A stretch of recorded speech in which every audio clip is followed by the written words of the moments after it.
ವರ್ಷದಂತೆ ಈ ವರ್ಷವೂ ಕೂಡ ನಿರಂತರ ಶಿಕ್ಷಕರ, ಪಾಲಕರ ಹಾಗೂ ವಿದ್ಯಾರ್ಥಿಗಳ ನಿರಂತರ ಪ್ರಯತ್ನದ ಫಲವಾಗಿ ಉತ್ತಮ ಫಲಿತಾಂಶ ಪಡೆಯುವ ಮೂಲಕ ತಾಲೂಕಿನ ಕೀರ್ತಿಯನ್ನು ಹೆಚ್ಚಿಸಿದ ಎಲ್ಲರಿಗೂ ಅಭಿನಂದಿಸುತ್ತಾ ಈ ಸಾಧನೆ ಮಾಡಿದ 9 ವಿದ್ಯಾರ್ಥಿಗಳಿಗೆ ಅಭಿನಂದಿಸಲು ಹೆಮ್ಮೆ ಎನಿಸ್ತಾ ಇದೆ ಅಂತ ಕ್ಷೇತ್ರದ ಶಿಕ್ಷಣಾಧಿಕಾರಿ ಡಾಕ್ಟರ್ ಐಆರ್ ಅಕ್ಕಿ ತಿಳಿಸಿದ್ದಾರೆ. ಪಟ್ಟಣದ ಕ್ಷೇತ್ರದ ಶಿಕ್ಷಣಾಧಿಕಾರಿಗಳ ಕಚೇರಿಯಲ್ಲಿ ತಾಲೂಕಿಗೆ ಪ್ರಥಮ ಸ್ಥಾನವನ್ನು ಗಳಿಸಿದ ವಿದ್ಯಾರ್ಥಿಗಳನ್ನು ಸನ್ಮಾನಿಸಿ ಮಾತನಾಡಿದರು. 2020ನೇ ಸಾಲಿನಲ್ಲಿ ಕರುಣಾಕರಿ ನೆರಳು ನಂತರ ಜುಲೈ 7ರಂದು ಅಧಿಕಾರ ವಹಿಸಿಕೊಂಡ ನಂತರ ನಿರಂತರ ಶ್ರಮ ವಹಿಸಿ 15 ದಿನಕ್ಕೊಮ್ಮೆ ಪ್ರತಿಬಿಂಬ ಪರೀಕ್ಷೆ ಮೂಲಕ ಪಾಠ ಬೋಧನೆ ಮಾಡಿದ ಫಲ ಉತ್ತಮ ಫಲಿತಾಂಶ ಪಡೆಯಲು ಸಾಧ್ಯವಾಗಿದೆ. ಡಾಕ್ಟರ್ ಆಕಾಶ್ ಅವರು ಬುಲೆಟ್ ಪತ್ರಿಕೆ ನೀಡಿ ಸಹಕರಿಸಿದರು. ಮಕ್ಕಳಿಗೆ ಮುಂದಿನ ಭವಿಷ್ಯಕ್ಕೆ ನಮ್ಮ ಮಾರ್ಗದರ್ಶನದಲ್ಲಿ ಎಲ್ಲಾ ಹಿರಿಯರೊಡನೆ ಚರ್ಚೆ ಮಾಡಿ ಮಕ್ಕಳಿಗೆ ಉತ್ತಮ ಬರವಣಿಗೆಗೆ ಸಹಕಾರಿಯಾಗಿದೆ. ಪರೀಕ್ಷೆಯನ್ನ ಹಬ್ಬವಾಗಿ ಬರೆಸುವ ಮೂಲಕ ಅವರಿಗೆ ಅರ್ಥಪೂರ್ಣವಾಗಿ ಅರ್ಥ ಮಾಡಿಸಿ ಪರೀಕ್ಷೆ ಭಯವನ್ನ ಹೋಗಲಾಡಿಸಿದ ಶ್ರಮ ಇದಾಗಿದೆ. ನಮ್ಮ ಮಕ್ಕಳು 612 ಅಂಕ ಪಡೆದಿದ್ದಾರೆ. ಜಿಲ್ಲಾ ಪಂಚಾಯಿತಿ ಸಿಇಒ ಅವರು 15 ದಿನಗಳಿಗೆ ಒಮ್ಮೆ ಪರಿಶೀಲಿಸಿ ಪ್ರೋತ್ಸಾಹಿಸಿದ್ದು, ಸಮಯದ ಪ್ರಜ್ಞೆ ಹೀಗೆ ಹಲವು ರೀತಿಯ ಸಹಕಾರದಿಂದ ಇದು ಸಾಧ್ಯವಾಗಿದ್ದು, ಇದಕ್ಕೆ ಪ್ರತಿಯೊಬ್ಬರ ಸಹಕಾರ ಅತಿ ಅಗತ್ಯವಾಗಿತ್ತು ಎಂದರು. ವಿಶೇಷವಾಗಿರತಕ್ಕಂಥ ಸಾಧನೆ ಮಾಡಿರ್ತಕ್ಕಂಥ ಈ ಬಾರಿಯ SLC ಟಾಪರ್ಸ್ ವಿದ್ಯಾರ್ಥಿಗಳನ್ನು ನಾವು ಫಲಿತಾಂಶ ಬಂದ ದಿನನೇ ಸಂಜೆ ಸನ್ಮಾನವನ್ನು ಮಾಡಬೇಕು ಅಂತಕ್ಕಂಥ ಒಂದು ಅಭಿಲಾಷೆ ಇತ್ತು. ಆದರೆ ಅವತ್ತ ನಮ್ಮದು ರಿಸಲ್ಟ್ ಸಂಜೆ 7:15 ಕೂಡ ಫೈನಲ್ ಆಗಬೇಕಾದಂಥ ಒಂದು ಫಲ ಆಗಿರೋದ್ರಿಂದ 3 ದಿನ ರಜೆ ಇರೋದ್ರಿಂದ ಇವತ್ತು ತುರ್ತಾಗಿ ಆ ಎಲ್ಲ ಸಾಧಕರನ್ನು ಕೂಡ ಮಾನ್ಯ ತಹಸೀಲ್ದಾರ್ ಸರ್ ಅವರ ಒಂದು ನೇತೃತ್ವದಲ್ಲಿ ಮಾಡಬೇಕು ಅಂತಕ್ಕಂಥ ಒಂದು ಉದ್ದೇಶದಿಂದ ನಮ್ಮನ್ನೆಲ್ಲರನ್ನೂ ಕೂಡ ಕರೆಸಿದ್ದೇವೆ.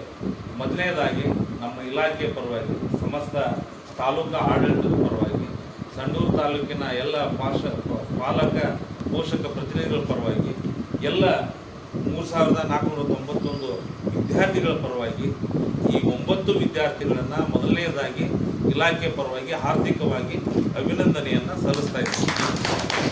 ನಿಮಗೆಲ್ಲರಿಗೂ ಕೂಡ ಒಳ್ಳೆಯದಾಗಿ ಇವತ್ತಿನ ಕಾರ್ಯಕ್ರಮದಲ್ಲಿ ಭಾಗವಹಿಸಿ ನಮ್ಮ ಎಲ್ಲ ಮಕ್ಕಳಿಗೂ ಕೂಡ ಪ್ರೇರಣೆಯನ್ನು ನೀಡಲು ಆಗಮಿಸಿರ್ತಕ್ಕಂಥ ತಾಲೂಕಿನ ದಂಡಾಧಿಕಾರಿಗಳು ಮತ್ತು ತಹಸೀಲ್ದಾರ್ ಸಾಹೇಬರು ಆಗಿರ್ತಕ್ಕಂಥ ಅನಿಲ್ ಕುಮಾರ್ ಸಾಹೇಬ್ರೆ, ವೇದಿಕೆ ಮೇಲೆ ನನ್ನೊಂದಿಗೆ ವೇದಿಕೆಯನ್ನು ಹಂಚಿಕೊಂಡಿರ್ತಕ್ಕಂಥ ಎಲ್ಲ ನಮ್ಮ ಸಂಘದ ಅಧ್ಯಕ್ಷರ ಮತ್ತು ನಮ್ಮ ಕಚೇರಿಯ ಎಲ್ಲ ಸಿಬ್ಬಂದಿ ವರ್ಗದವರೇ, ಇವತ್ತಿನ ತುರ್ತು ಹೀಗಿದೆ ಅಣ್ಣ ಸ್ವಲ್ಪ ಬಂದು ಸಹಾಯ ಮಾಡಬೇಕು ಅಂದಾಗ ಎಲ್ಲ ಮಾಧ್ಯಮದ ಗೆಳೆಯರು ಮತ್ತು ಸನ್ಮಿತ್ರರು ಇವತ್ತು ಬಂದು ಹಾಜರಿದ್ದಾರೆ.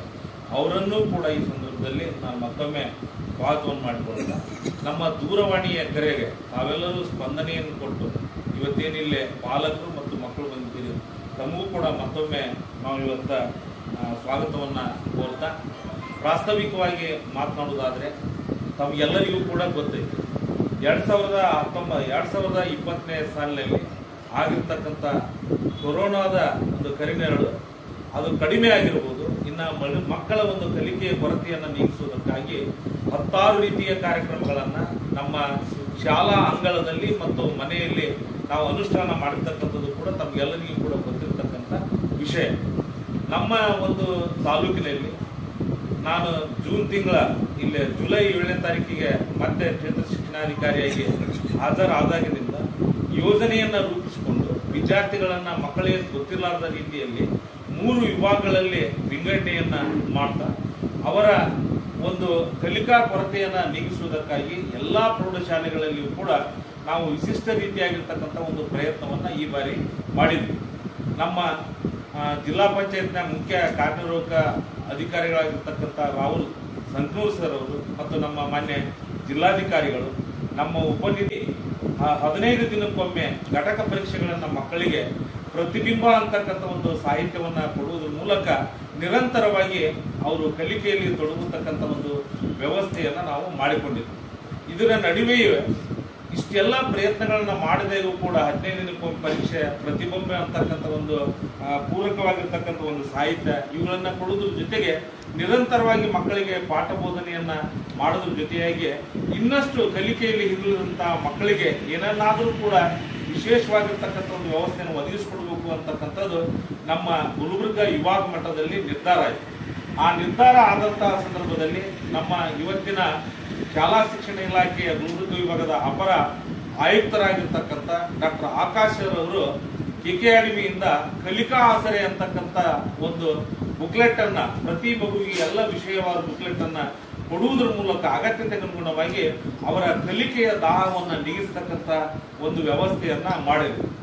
ನಮ್ಮ ತಾಲೂಕಿಗೆ ಸೀಮಿತವಾಗಿ ನಾವು ನೋಡುವುದಾದ್ರೆ ಶಾಲೆ ಬಿಟ್ಟಂತ ಮಕ್ಕಳನ್ನ ಶಾಲೆಗೆ ಕರೆತರ್ತಕ್ಕಂಥ ಒಂದು ವ್ಯವಸ್ಥೆ, ಪ್ರತಿದಿನ ವಿಶೇಷವಾಗಿರ್ತಕ್ಕಂಥ ಬೆಳಿಗ್ಗೆ ಮತ್ತು ಸಂಜೆ ವಿಶೇಷವಾಗಿರ್ತಕ್ಕಂಥ ಒಂದು ತರಗತಿಗಳನ್ನ ತೆಗೆದುಕೊಳ್ತಕ್ಕಂಥ ಒಂದು ವ್ಯವಸ್ಥೆ. ಸ್ವತಃ ನಾನೇ ಬಹಳಷ್ಟು ಶಾಲೆಗಳಿಗೆ ಸಂದರ್ಶನ ಕೊಟ್ಟು 1-1.5 ಗಂಟೆಗಳ ಕಾಲ ಮಕ್ಕಳೊಂದಿಗೆ ಕನ್ವರ್ಸೇಷನ್ ಮಾಡಿ ಮುಂದೆ ಏನಾಗಬೇಕು, ಹೇಗಿರ್ಬೇಕು ಅನ್ನೋದ್ರ ಬಗ್ಗೆ ಮಾರ್ಗದರ್ಶನವನ್ನ ನನ್ನೆಲ್ಲ ಸಿಬ್ಬಂದಿ ವರ್ಗ ಮತ್ತು ನಾವು ನಿರಂತರವಾಗಿ ಮುಖ್ಯೋಪಾಧ್ಯಾಯರ ಮುಖೇನ ನಮ್ಮ ಶಿಕ್ಷಕರ ಮುಖೇನ ಮಾಡ್ತಕ್ಕಂಥ ಒಂದು ವ್ಯವಸ್ಥೆಯನ್ನು ಕೂಡ ನಾವು ಮಾಡಿಕೊಂಡಿದ್ವಿ. ಅಂತಿಮವಾಗಿ ಪರೀಕ್ಷೆ ಇನ್ನೊಂದು ತಿಂಗಳ ಬಾಕಿ ಇದೆ ಅಂತಕ್ಕಂಥ ಒಂದು ಸಂದರ್ಭದಲ್ಲಿ ಸುಮಾರು 700 ಮಕ್ಕಳಿಗೆ ನಮ್ಮ ಛತ್ರಪತಿ ಶಿವಾಜಿ ಮಹಾವಿದ್ಯಾಲಯದಲ್ಲಿ ನಾವು ರಾಜ್ಯದ ನಾನಾ ರೀತಿಯ ವಿಷಯ ಸಂಪನ್ಮೂಲ ವ್ಯಕ್ತಿಗಳನ್ನ ಕರೆಸುವುದರ ಮೂಲಕ ಅವರಿಗೆ ಒಂದು ಸಹನಿವಾಸ ತರಬೇತಿಯನ್ನು ಕೂಡ ನಾವು ಹಮ್ಮಿಕೊಂಡಿದ್ವಿ. ಅದರ ಪರಿಣಾಮ ಉತ್ತಮವಾಗಿ ನಮಗೆ ಈ ಬಾರಿ ಫಲಿತಾಂಶ ಬಂದ ನಂತರ ಗೊತ್ತಾಗಿದೆ ಅಂತಕ್ಕಂಥದ್ದು ನಾವಿಲ್ಲೇ ಅರ್ಥೈಸ್ಕೊಂಡಿದ್ದೇವೆ. ಇದು ಅಷ್ಟೇ ಅಲ್ಲ, ನಮ್ಮ ಮಕ್ಕಳಿಗೆ ಬರೆಯುವ ಕೌಶಲ್ಯವನ್ನ ಹೆಚ್ಚಿನ ರೀತಿಯಿಂದ ನಾವು ಮಾಡಿಸ್ಬೇಕು ಅಂತಕ್ಕಂಥ ಒಂದು ಉದ್ದೇಶದಿಂದ ಬೇರೆ ಜಿಲ್ಲೆ ಮತ್ತು ತಾಲೂಕುಗಳಲ್ಲಿ 3 ಪರೀಕ್ಷೆಗಳನ್ನ ಮಾಡಿದ್ರೆ ನಾವು ಸುಮಾರು 5ರಿಂದ 6 ಅವರಿಗೆ ಸರಣಿ ಪರೀಕ್ಷೆಗಳನ್ನ ಮಾಡುವುದರ ಮೂಲಕ ವಿಷಯದ ದೃಢೀಕರಣವನ್ನ ಮಾಡುವುದರ ಜೊತೆಯಾಗಿ ಬರೆಯುವ ಕೌಶಲ್ಯವನ್ನ ಅಭಿವೃದ್ಧಿಪಡಿಸತಕ್ಕಂಥ ಒಂದು ವ್ಯವಸ್ಥೆಯನ್ನ ಮಾಡುವುದರ ಜೊತೆಯಾಗಿ ಎಲ್ಲಾ ಒಂದು ವಿಷಯದಲ್ಲಿ ಎಲ್ಲಾ ಪರಿಕಲ್ಪನೆಗಳನ್ನ ಮಕ್ಕಳು ಸರಿಯಾದ ರೀತಿಯಲ್ಲಿ ಅರ್ಥೈಸಿಕೊಳ್ಳುವುದರ ಜೊತೆಗೆ ಹೆಚ್ಚು ಅಂಕವನ್ನು ಗಳಿಸ್ತಕ್ಕಂಥ ಒಂದು ವ್ಯವಸ್ಥೆಯನ್ನ ನಾವಿವತ್ತ ಮಾಡಲಿಕ್ಕೆ ಬಹಳಷ್ಟು ರೀತಿಯಾಗಿರ್ತಕ್ಕಂಥ ಒಂದು ಪ್ರಯತ್ನವನ್ನು ಮಾಡಿದ್ವಿ.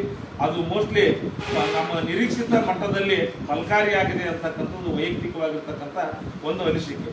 ಈಗ ವೆಬ್ಕಾಸ್ಟ್ ಮಾಡಿದ್ರು ಅದಕ್ಕೆ ರಿಸಲ್ಟ್ ಕಡಿಮೆ ಆಗಿದೆ ಅಂತಂದ, ಆದ್ರೆ ನಾನಂತೀನಿ ಅದು ಕಾರಣ ಅಲ್ಲ.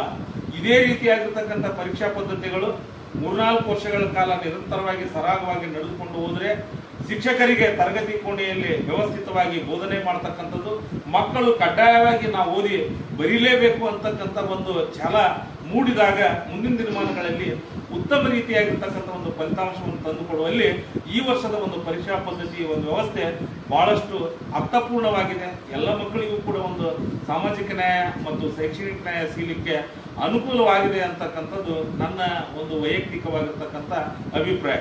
ಈ ನಿಟ್ಟಿನಲ್ಲಿ ನಮ್ಮ ಮಕ್ಕಳು ಗಾಬರಿ ಆಗಬಾರ್ದು, ಪರೀಕ್ಷಾ ಭಯ ಇರಬಾರ್ದು ಅನ್ನುವಂಥ ಒಂದು ಉದ್ದೇಶದಲ್ಲಿ ಮಗುವಿನ ಪರೀಕ್ಷಾ ನಂಬರ್ ಎಲ್ಲಿದೆ ಅದೇ ಸೆಂಟರ್ನಲ್ಲಿ ನಾವು ಪ್ರಿಕಾಷನರಿಯಾಗಿ ಒಂದು ಕನ್ನಡ ಭಾಷೆಯ ಪೇಪರ್ ಅನ್ನ ನಾವು ವೆಬ್ಕಾಸ್ಟ್ ಮುಖಾಂತರ ಮಕ್ಕಳಿಗೆ ಪರೀಕ್ಷೆಯನ್ನ ಬರೆಸಿದ್ರಿಂದಾಗಿ ಮಕ್ಕಳು ಪರೀಕ್ಷಾ ದಿನಾಂಕದಂದು ಅವರ ನಂಬರ್ ಎಲ್ಲಿದೆ, ಆ ನಂತರ ಯಾವ ಕೊಠಡಿಯಲ್ಲಿದೆ, ಅಲ್ಲಿ ಸಿಸ್ಟಮ್ ಏನಿದೆ, ಕುಡಿಯುವ ನೀರಿನ ವ್ಯವಸ್ಥೆ ಏನಿದೆ, ಮೆಡಿಕಲ್ ಕಿಟ್ ಎಲ್ಲಿ ಇಟ್ಟಿದ್ದಾರೆ, ಹೇಗೆ ಏನು ಅನ್ನತಕ್ಕಂಥದ್ದು ಪೂರ್ವವಾಗಿ ತಿಳ್ಕೊಂಡೋದ್ರಿಂದ ಯಾವುದೇ ರೀತಿಯಾಗಿರ್ತಕ್ಕಂಥ ಹಿಂಜರಿಕೆ ಇರಲಾರ್ದೇ ಮಕ್ಕಳು ಭಯ ಮುಕ್ತವಾಗಿ ಒಂದು ಹಬ್ಬದ ಒಂದು ವಾತಾವರಣದಲ್ಲಿ ಈ ಬಾರಿ ಪರೀಕ್ಷೆಯನ್ನ ಬರುವುದು ಅಂತಕ್ಕಂಥದ್ದು ನಮ್ಮ ಒಂದು ವೈಯಕ್ತಿಕವಾಗಿರ್ತಕ್ಕಂಥ ಒಂದು ಅನಿಸಿಕೆ.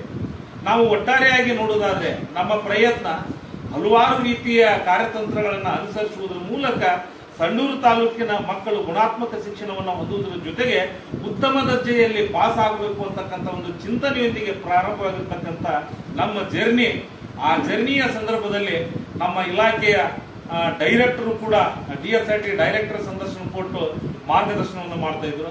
ನಿರಂತರವಾಗಿ 15 ದಿನಕ್ಕೊಮ್ಮೆ CO ಸಾಹೇಬರು ಸಭೆಗಳನ್ನ ಮಾಡುವುದರ ಮೂಲಕ ಪ್ರಗತಿ ಪರಿಶೀಲನೆಯನ್ನು ಮಾಡಿ ಮುನ್ನೋಟದ ಒಂದು ಭಾಗವಾಗಿ ಯಾವ ರೀತಿಯ ಕಾರ್ಯತಂತ್ರಗಳನ್ನು ಮಾಡಬೇಕು ಅನ್ನೋದ್ರ ಬಗ್ಗೆ ಮಾರ್ಗದರ್ಶನವನ್ನ ಕೊಡ್ತಾ ಇದ್ರು.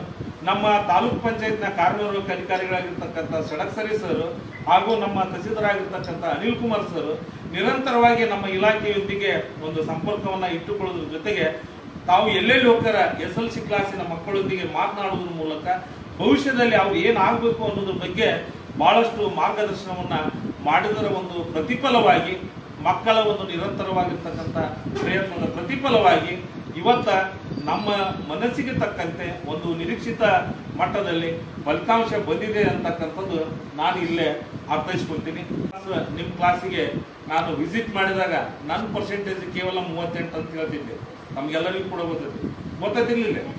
ನಾ ಮಾತಾಡಿದ್ನಿ ನಿಮ್ಮ ಸ್ಕೂಲಿಗೆ ಬಂದಾಗ ಎಷ್ಟು ಅಂತ ಹೇಳ್ತಿದ್ದೆ ನಾನು, 38% ಅಂತ ಹೇಳ್ತಿದ್ದೆ.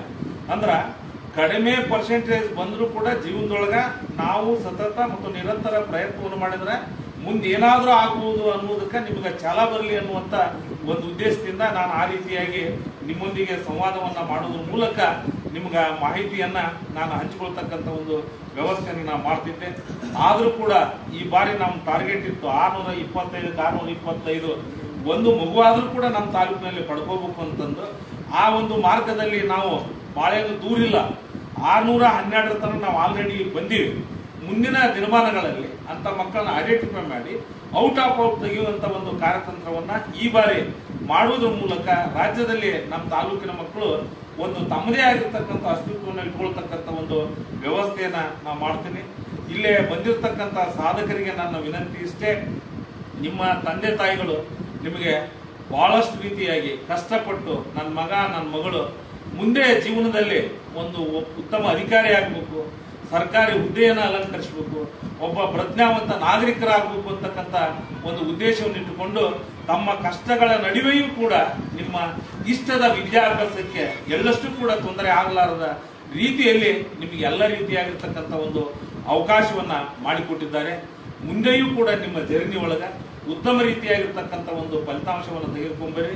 ಈಗಾಗಲೇ ನಿಮ್ಗೆ ಅರ್ಥ ಆಗೈತಿ, ಯಾರು ನಿರಂತರವಾಗಿ ಓದ್ತೀರಿ, ಯಾರು ಸಮಯ ಪ್ರಜ್ಞೆಯನ್ನು ಇಟ್ಕೊಂಡು ಬದುಕ್ತೀರಿ, ಯಾರು ತಂದೆ ತಾಯಿಗಳಿಗೆ ಗೌರವವನ್ನು ಕೊಟ್ಟು ಗುರುಗಳಿಗೆ ಗೌರವವನ್ನು ಕೊಟ್ಟು ನಿಮ್ಮ ಬದುಕನ್ನ ಕಟ್ಕೊಂತೀರಿ, ಖಂಡಿತವಾಗಿಯೂ ಕೂಡ ಮುಂದಿನ ದಿನಮಾನಗಳಲ್ಲಿ ನೀವು ಈ ರಾಷ್ಟ್ರವನ್ನು ಆಳ್ತಕ್ಕಂಥ, ದೇಶವನ್ನು ಆಳ್ತಕ್ಕಂಥ, ಜಿಲ್ಲೆಯನ್ನು ಆಳ್ತಕ್ಕಂಥ ಒಂದು ಉನ್ನತ ರೀತಿಯಾಗಿರ್ತಕ್ಕಂಥ ಒಂದು ಜೀವನವನ್ನ ನಡೆಸಿಕೊಂಡು ಹೋಗ್ತಕ್ಕಂಥ ಒಂದು ಜೀವನ ನಿಮ್ದು ಖಂಡಿತವಾಗಿಯೂ ಕೂಡ ಆಗುತ್ತಾ. ಆ ಭಾಗವಾಗಿ ನೀವೆಲ್ಲರೂ ಕೂಡ ಪ್ರಯತ್ನವನ್ನು ಮಾಡಿ.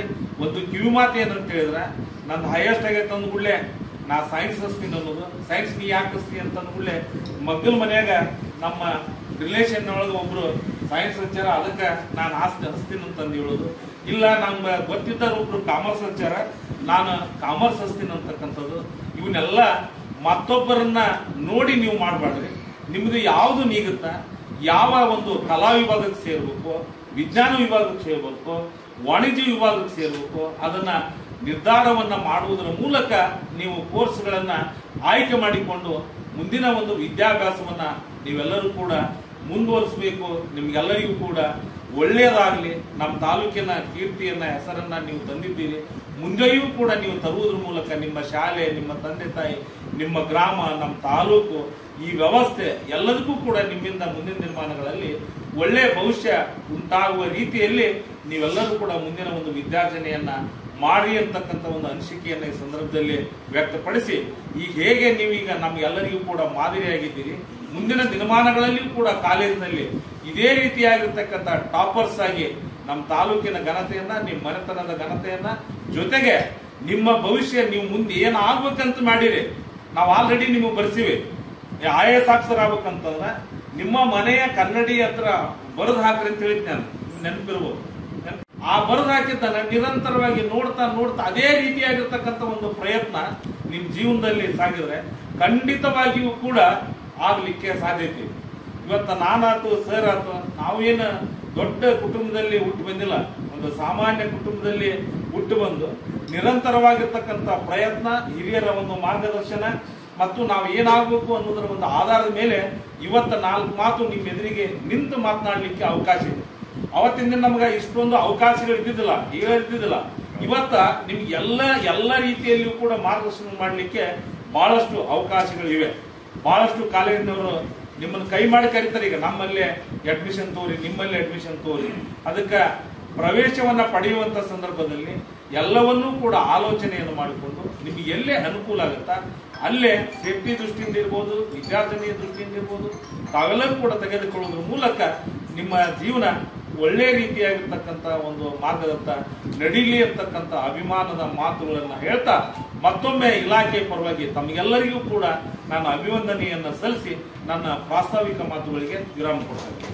ತಹಶೀಲ್ದಾರ್ ಅನಿಲ್ ಕುಮಾರ್ ಮಾತನಾಡಿ, ಗುಣಮಟ್ಟದ ಶಿಕ್ಷಣಕ್ಕೆ ಉತ್ತಮ ಫಲಿತಾಂಶ ಪಡೆಯಲು ಸಾಧ್ಯವಾಗಿದೆ. ನಿಮ್ಮ ಜೀವನದಲ್ಲಿ 2 ಪ್ರಮುಖ ಹಂತಗಳು, ಅದರಲ್ಲಿ ಎಸ್ಎಸ್ಎಲ್ಸಿ ಕೂಡ ಆಗಿದೆ. ಆದ್ದರಿಂದ ನಿರಂತರ ತಾಪತ್ರಯಗಳು ಬರುತ್ತಿರುತ್ತವೆ. ಅವುಗಳಲ್ಲಿ ಮೆಟ್ಟಿ ನಿಂತು ಉತ್ತಮ ಕೆಲಸ ಮಾಡುವ ಮೂಲಕ ನಿಮ್ಮನ್ನ ಸ್ಪರ್ಧಾ ಜಗತ್ತಿಗೆ ಕಾಲಿರಿಸುವಂತೆ ಶಿಕ್ಷಕರು, ಅಧಿಕಾರಿಗಳು, ಪಾಲಕರು ನಿರಂತರ ಶ್ರಮ ವಹಿಸಿದ್ದಾರೆ. ಆ ಶ್ರಮದ ಫಲ ನಿಮಗೆ ಉತ್ತಮ ಫಲಿತಾಂಶಕ್ಕೆ ಕಾರಣವಾಗಿದೆ. ಮುಂದಿನ ದಿನದಲ್ಲಿಯೂ ಕೂಡ ತಂದೆ ತಾಯಿ, ಗುರು ಹಿರಿಯರ ಮಾತುಗಳನ್ನು ಕೇಳುವ ಮೂಲಕ ಉತ್ತಮವಾದ ಕನಸಿನೊಂದಿಗೆ ಹೆಜ್ಜೆ ಹಾಕಿದ್ರೆ ಸಾಧನೆ ನಿಮ್ಮದಾಗುತ್ತೆ. ಇವತ್ತಿನ ದಿನ ನಮ್ಮ ಶಿಕ್ಷಣ ಇಲಾಖೆಯ ವತಿಯಿಂದ SSLC ಇಲ್ಲಿ ಅತಿ ಹೆಚ್ಚು ಅಂಕ ಪಡೆದಿರ್ತಕ್ಕಂಥ ಮಕ್ಕಳಿಗೆ ಅಭಿನಂದನಾ ಕಾರ್ಯಕ್ರಮವನ್ನು ನಮ್ಮ PO ಸಾಹೇಬರು ಅತಿ ಮುತುವರ್ಜಿ ವಹಿಸಿ, ನನಗೆ ಹೇಳಿರಲಿಲ್ಲ, ನನಗೆ ಮುಂಚೆ ಹೇಳಿದರೆ ನಾನು ಇನ್ನೂ ದೊಡ್ಡ ಮಟ್ಟದಲ್ಲಿ ನಮ್ಮ ಆಫೀಸರ್ ದೊಡ್ಡ ಹಾಲಲ್ಲಿ ಮಾಡ್ತಿದ್ದೆ. ಈಗ ಬಂದಾಗ ನಾನು ಊರಿಂದ ಬಂದೆ, ಫೋನ್ ಬಂತು, ಆಯಿತು ಇಟ್ಕೊಂಡಿದ್ರೆ ಮಾಡಿಬಿಡ್ರಿ, ಮತ್ತು ನಾವು ಆಗಸ್ಟ್ 15ಕ್ಕೆ ತಾಲೂಕು ಆಡಳಿತದ ವತಿಯಿಂದ ಇನ್ನೊಂದು ಸರ್ತಿ ಸನ್ಮಾನ ಮಾಡೋದು ಕರ್ಸೋಣ ಅಂತ ಮಾತಾಡಿ ಬಂದಿದ್ದಾಯಿತು. ತಮಗೆಲ್ಲರಿಗೂ ಮೊದಲನೇದಾಗಿ ಅಭಿನಂದನೆಗಳು. ಯಾರ್ಯಾರು ಅತಿ ಹೆಚ್ಚು ಅಂಕಗಳನ್ನು ನಮ್ಮ ತಾಲೂಕಿನಲ್ಲಿ ಪಡೆದಿರ್ತಕ್ಕಂಥ ಮಕ್ಕಳಿಗೆ ಅಭಿನಂದನೆಗಳನ್ನು ಸಲ್ಲಿಸ್ತಾ, ಈ ಸುಂದರ ಮತ್ತು ಅರ್ಥಪೂರ್ಣ ಕಾರ್ಯಕ್ರಮದ ವೇದಿಕೆ ಮೇಲೆ ಆಸೀನರಾಗಿರ್ತಕ್ಕಂಥ ನಮ್ಮ ತಾಲೂಕಿನ ದಕ್ಷ ಶಿಕ್ಷಣಾಧಿಕಾರಿಗಳಾಗಿರ್ತಕ್ಕಂಥ IR ಅಕಿ ಅವರೇ, ವೇದಿಕೆ ಮೇಲೆ ಇರ್ತಕ್ಕಂಥ ಎಲ್ಲ NGO ಸಂಘದ ಅಧ್ಯಕ್ಷರೇ, ಶಿಕ್ಷಣ ಇಲಾಖೆಯ ಅಧಿಕಾರಿಗಳೇ, ಇಲ್ಲಿ ನೆರೆದಿರ್ತಕ್ಕಂಥ ಮಕ್ಕಳೇ, ಪೋಷಕರೇ, ನಮ್ಮ ಪತ್ರಕರ್ತ ಮಿತ್ರರೇ, ಭಾಳ ಖುಷಿ ಆಗ್ತದೆ ನಿಮ್ಮನ್ನೆಲ್ಲ ನೋಡಿದ್ರೆ. ಈ ನಮ್ಮ BO ಸಾಹೇಬರು ಮಾತಾಡುವಾಗ ಹೇಳಿದ್ರು ಅವ್ರ ಪರ್ಸೆಂಟೇಜು, ನಂದು 59%. ಫಸ್ಟ್ ಕ್ಲಾಸು ಅಲ್ಲ. ನಮ್ಮ ತಂದೆಯವರು ಭಾಳ ಆಸೆ, ನನ್ನ ಮಗ ಚೆನ್ನಾಗಿ ಓದಿ MBBS ಮಾಡಿ ಡಾಕ್ಟರ್ ಆಗಬೇಕಂತ. ನಮ್ಮ ತಂದೆಯವರು ಒಂದು 75ರಿಂದ 80ಗೆ ಬಂದ ನನ್ನ ಮಗ ಒಳ್ಳೆ ಸೈನ್ಸ್ ಕಾಲೇಜಿಗೆ ಹಾಕ್ಬಿಡೋಣ ಅಂತ ಯೋಚನೆ ಮಾಡಿದ್ರು. ಪರ್ಸೆಂಟೇಜ್ ನೋಡಿದರೆ ಭಾಳ ಕಡಿಮೆ ಆಗ್ಬಿಟ್ಟಿದೆ, 59 ಆಗ್ಬಿಟ್ಟಿದೆ. ನಿಜ ಹೇಳ್ತೀನಿ, ಒಂದು ವಾರ ಹತ್ಬಿಟ್ಟಿದ್ದೆ. ನಮ್ಮಪ್ಪನ ಆಸೆ ಕನಸು, ನನ್ನ ಕನಸು ಆಗಿರಲಿಲ್ಲ, ನಮ್ಮ ಅಪ್ಪನ ಕನಸು ಹಾಳಾಗೋಗ್ಬಿಡ್ತಲ್ಲ ಇವತ್ತು. ಏನು ಪರ್ಸೆಂಟೇಜ್ ತೆಗಿಲಿಲ್ಲ, ಏನಿಲ್ಲ ಅಂತ. ಬಟ್ ಇವತ್ತಿನ ದಿನ ನಿಮ್ಮನ್ನು ನೋಡಿ ಭಾಳ ಖುಷಿ ಆಗ್ತದೆ, ಹೆಮ್ಮೆ ಅನ್ನಿಸ್ತದೆ. ನಮ್ಮ ಅವಾಗೆಲ್ಲ ನಾವು ಓದುವಾಗೆಲ್ಲ 70, 75, 80 ಟಾಪರ್ಸ್. ಭಾಳ ಕಷ್ಟದ ಎಕ್ಸಾಮ್ಸ್ ಅವಾಗೆಲ್ಲ. ಶಿಕ್ಷಣ ಗುಣಮಟ್ಟ ಪ್ರತಿ ವರ್ಷದಿಂದ ವರ್ಷಕ್ಕೆ ನೋಡ್ರಿ, ಮತ್ತು ಮುಂದೆ ವರ್ಷ ನೋಡ್ರಿ ಇದಕ್ಕಿಂತ ಜಾಸ್ತಿನೇ ಪರ್ಸೆಂಟೇಜ್ ಬಂದಿರುತ್ತೆ. ಈಗ ನಮ್ಮ ತಾಲೂಕಲ್ಲಿ 77 ಇದೆ, ಜಿಲ್ಲೆಯಲ್ಲಿ 66.94 ಇದೆ. ಅಂದರೆ 70 ಆ ಥರ ಜಿಲ್ಲೆಯಲ್ಲಿ 70 ಅನ್ಕೊಂಡ್ರೆ ನಮ್ಮ ತಾಲೂಕು 77 ಅನ್ಕೊಂಡ್ರೆ, 77 ಆ ಥರ 78 ಅನ್ಕೊಂಡ್ರೆ. ಇದು ನಮ್ಮ ಜಿಲ್ಲೆಗೆ ಹೋಲಿಸಿದ್ರೆ ಭಾಳ, ಯಾಕಂದರೆ 69ರಲ್ಲಿ 77 ಇದೆ. ಭಾಳ ದೊಡ್ಡ ಸಾಧನೆಯನ್ನು ನಮ್ಮ ಶಿಕ್ಷಣ ಇಲಾಖೆ ನಮ್ಮ ತಾಲೂಕಲ್ಲಿ ಮಾಡಿದೆ ಅಂತ ನಾನು ಹೆಮ್ಮೆಯಿಂದ ಹೇಳ್ತೀನಿ. ಯಾಕಂದರೆ ನಮ್ಮ ಪತ್ರಕರ್ತರು ಇದ್ದಾರೆ, ಎಲ್ಲರೂ ಸಾಕ್ಷಿಯಾಗಿದ್ದಾರೆ ಏನೇನು ಮಾಡಿದ್ದಾರೆ ಶಿಕ್ಷಣ ಇಲಾಖೆಯಲ್ಲಿ. ಪ್ರತಿಬಿಂಬ ಅಂತ ಮಾಡಿದರು, ಎಕ್ಸಾಮ್ಸ್ ಎಲ್ಲ ಮಾಡಿದರು, ಸಾನಿವಾಸ್ ಅಂತ ಎಲ್ಲ ಮಕ್ಕಳನ್ನು ಕರೆಸಿ, ರಾಜ್ಯದಲ್ಲಿ ಯಾರೂ ಮಾಡಿಲ್ಲ ಅಷ್ಟು ಮಕ್ಕಳನ್ನ ಒಂದು ಕಡೆ ಸೇರಿಸಿ ಅವರಿಗೆ ಒಂದು ವಾರ ಹಾಸ್ಟೆಲ್ ವ್ಯವಸ್ಥೆ, ಊಟದ ವ್ಯವಸ್ಥೆ ಮಾಡಿ, ಅವ್ರಿಗೆ ಉಳ್ಕೊಳಕ್ಕೆ ವ್ಯವಸ್ಥೆ ಮಾಡಿ, ಎಲ್ಲೆಲ್ಲೋ ರಾಜ್ಯದಿಂದ ಸಂಪನ್ಮೂಲ ವ್ಯಕ್ತಿಗಳನ್ನು ಕರೆಸಿ ಅವರಿಗೆ ಮಕ್ಕಳಿಗೆ ಅದರಲ್ಲಿ 2 ಕ್ಯಾಟಗರಿ ಮಾಡಿ, ನೀವೆಲ್ಲ ಇರ್ಬೋದು ಅನಿಸುತ್ತೆ. ಟಾಪರ್ಸ್ ಒಂದು ಕ್ಯಾಟಗರಿ ಮಾಡಿದರು, ಅತಿ ಕಡಿಮೆ ಅಂಕಗಳನ್ನು ಪಡೆದಿರ್ತಕ್ಕಂಥ ವಿದ್ಯಾರ್ಥಿಗಳು ಇರ್ಬೋದು, ಎಲ್ಲರನ್ನೂ ಸೇರಿಸಿ ಎಲ್ಲರನ್ನೂ ಸರಿದೂಗಿಸ್ಕೊಂಡು ಮಾಡಿದಂಥ ಅದ್ಭುತ ಕಾರ್ಯಕ್ರಮ. ಮಾನ್ಯ ಜಿಲ್ಲಾಧಿಕಾರಿಗಳು ಇಲ್ಲಿ ಬಂದಾಗ BO ನಾನು ಬಂದು ಕಂಡಿದ್ರು, DC ಸರ್ನ ಕರ್ಕೊಂಡು ಬರೋಣ ಅಂತ. ನಾವು ಮತ್ತು BO ಅವರು ಹೋಗಿ DC ಸರ್ನ ಕೇಳಿದಾಗ ಭಾಳ ಖುಷಿಯಿಂದ ಬಂದರು. ಭಾಳ ಒಳ್ಳೆ ಕಾರ್ಯಕ್ರಮ ಮಾಡ್ತಾಯಿದ್ರಿ, ಮಕ್ಕಳಿಗೆ ಪ್ರೇರಣೆ ಆಗಬೇಕಂತ ಜಿಲ್ಲಾಧಿಕಾರಿಗಳು ಬಂದಿದ್ದರು. ನಾವು ಓದುವಾಗ ತಹಸೀಲ್ದಾರ್ನೂ ನೋಡಿರಲಿಲ್ಲ, ನಾವು ಯಾರು ಬಂದು ನಮಗೆ ಹೇಳಿರಲಿಲ್ಲ. ನಿಮಗೆ ಜಿಲ್ಲಾಧಿಕಾರಿಗಳು ಬಂದರೆ, CO ಸರ್ ಬಂದರೆ, SP ಸರ್ ಬಂದರೆ, ನಾವು ಬಂದ್ವಿ. ತಹಸೀಲ್ದಾರರು ಬಂದು ನಮಗೆ ಮೋಟಿವೇಶನ್ ಮಾಡಲಿಲ್ಲ. ನಾವು ನಿಮಗೆ ಇವರ್ ವೆಲ್ ಏನಪ್ಪ, ಯಾಕಂದರೆ ದೇವರು ಎಲ್ಲ ಕೊಟ್ಟಿದ್ದಾನೆ. ಜೀವನ ಹೆಂಗೆ ಅಂದರೆ ಮಕ್ಕಳೆಲ್ಲ ಈಗ ನೀವೆಲ್ಲ ಒಳ್ಳೆ ಅಂಕ ತೆಗೆದಿದ್ರೆ ಅಂದರೆ ನೀವು ಭೌತಿಕ ಮಟ್ಟ ನಾವೇನು ಹೇಳ್ತೀವಿ ಅನ್ನೋದು ನೀವು ಅರ್ಥ ಮಾಡ್ಕೊಳ್ಳೋ ಪೊಸಿಷನ್ ನೀವು ಇರ್ತೀರಿ. ಜೀವನದಲ್ಲಿ ನಾವು ಭಾಳ ಇಂಪಾರ್ಟೆಂಟ್ ತಿಳ್ಕೊಬೇಕಾಗಿದ್ರೆ 2: ಫುಲ್ ಸ್ಟಾಪು ಮತ್ತು ಕಾಮ. ಫುಲ್ ಸ್ಟಾಪು ಕಾಮಗೆ ವ್ಯತ್ಯಾಸ ಏನು ಹೇಳ್ರಿ? ಫುಲ್ ಸ್ಟಾಪು ಕಾಮ ಅಂದರೆ ಏನು, ಫುಲ್ ಸ್ಟಾಪ್ ಅಂದರೆ